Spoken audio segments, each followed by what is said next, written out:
Ons is baie geluk met ons Feedcrow eenheid. Ons het 6 Oktober laas jaar met hom begin. Ons is nou amper 'n jaar aan die gang.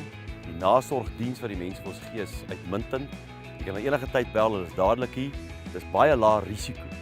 Die Feedcrow, dis 'n bietjie water en elektrisiteit wat jy gebruik, want ons kan nie sonder hierdie oplossing gaan op Shaimanzi waar gras marginaal is. So ons moet iets kry wat sterk is, wat ons reg deur die jaar kan gee. Ek dink dis 'n wonderwerk wat met tyd elke boer sal besef om containers soos die agter jou te hê waaruit jy 18 ton kos elke maand maak, 3 ton 'n dag. Dis 'n 1/6 van daai produksie is wat jou saad is.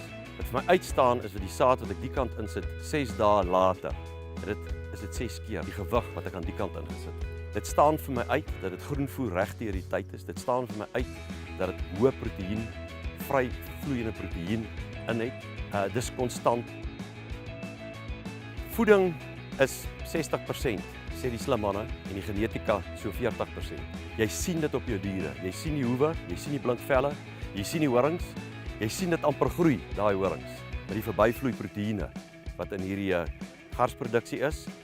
En my veearts, Louis Greef, sê Janie, dis wonderlik om 'n kudde te loop en hier's nie gifmuise, lelike goed met hare wat in alle rigtings staan.